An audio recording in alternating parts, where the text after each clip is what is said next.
ძალიანყვარს ინტერვიუების ჩამოთმევა. მარიამ ფარცვანია მე-11 საჯარო სკოლის მე-9 კლასელია.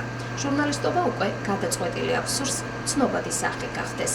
დღეს ოცნება აიხდინა. თანაკლასელებთან და მეგობრებთან ერთად მე-9 ტალღაში სტუმრობისას რეპორტიორობას სცადა და პირველი ინტერვიუ მცირე ხარვეზებით, მაგრამ თამამად აიღო.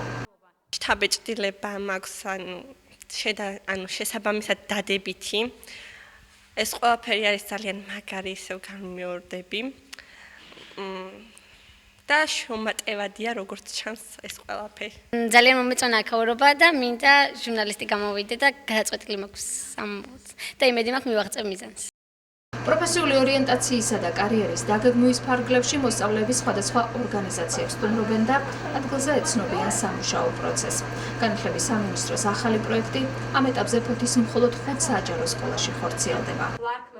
სურვილი ჰქონდათ, რომ გაცნობოდნენ ჟურნალისტის, ოპერატორის და ყველა ტელევიზიის მუშაკის საქმიანობას ადგილზე.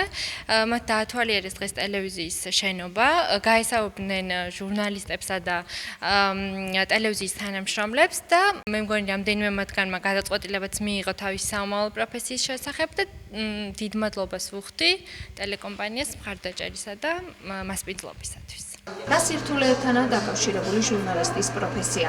რა ბარიერის გადალახვა უწევთ ადგილობრივ რეპორტიორებს? როგორ მზადდება ახალი ამბების სიუჟეტები და ის გადაცემები, რომელიც მე-9 ტალღის პროდუქტს წარმოადგენს? მოსწავლეები დღეს კითხვებს იმაზე ცვამდნენ, თუ რა თვისებები უნდა ჰქონდეს ჟურნალისტს. შორიდან სხვანაირი ჩანდა, მაგრამ შიგნიდან რომ შემოვედი და მართლა აღფრთოვანებული დავჭი, მართლა ძალიან მაგარია, ასევე ჟურნალისტები, მისი პროდიუსერები, აქ თანამშრომლები, ყველა მაგარი ხალხი და მართლა ძალიან მაგრა გვიხსნეს აქაურობა და მე სხვა რაღაც ვქონდა დაგეგმილი, მაგრამ აი უკვე ამ ყველაფერმა აზრის შემაცვლევა და აუცილებლად და განვითვალისწინებ ყველაფერს. პროექტის მიზანია უფროს კლასელებმა სწორი პროფესიული არჩევანი გააკეთონ.